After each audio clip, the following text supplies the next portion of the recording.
اگه بهت بگن 100 سال پیش صورتی رنگ مردونه بود و آبی زنونه، فکر میکنی دیوونه شدم. همون چیزی که امروز باهاش جنسیت رو تعریف میکنیم، اما زمانی دقیقاً برعکس بود.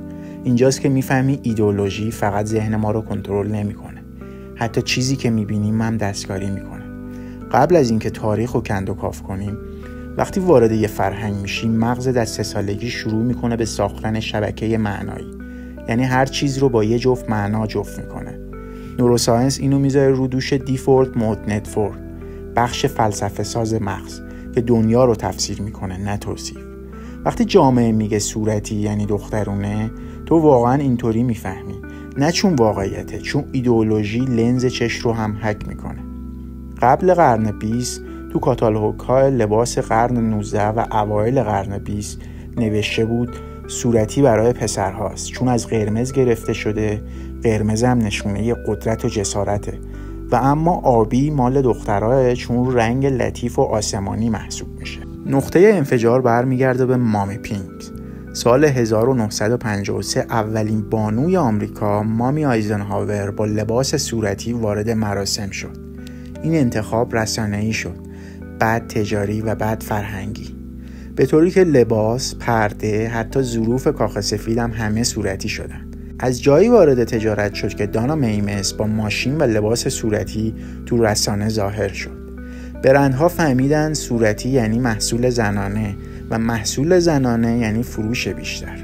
مغز آدم‌ها همون رنگ قبلی رو دوباره معناگذاری کرد. حالا نوروساینس به اون میگه که چطور یه رنگ در مغز تغییر میکنه. وقتی یه پیام فرهنگی چند بار تکرار میشه، بخشایی از مغز، خصوصاً ونترومدیال پروفرونتال کورتکس و تمپورال اسوسییشن ایریاز، شروع میکنه به چسباندن معنا به حس. یعنی صورتی احساس زنانه پیدا میکنه، نه چون زنانه، چون مغزت چرتی شده. ایدئولوژی کاری میکنه که تو باورت بشه تفسیرت واقعیته. ایدئولوژی فقط راجع به یه رنگ خاص نیست. اگه یه رنگ میتونه جنسیتی بشه، پس گوشواره هم میتونه. فکر کردن به عقاید سیاسی، مذهبی، ملی، جنسیتی و رابطه. ببین با اینا چه کار میکنه. ایدئولوژی ادراک رو خم میکنه، نه اینکه چه چیزی در دنیاست، بلکه اینکه تو اونو چطور ببینی. داستان صورتی و آبی فقط یه یاداوریه. بیشتر چیزی که واقعیت فکر میکنیم فقط نسخه‌ایه که فرهنگ بر مغزمون نصب کرده.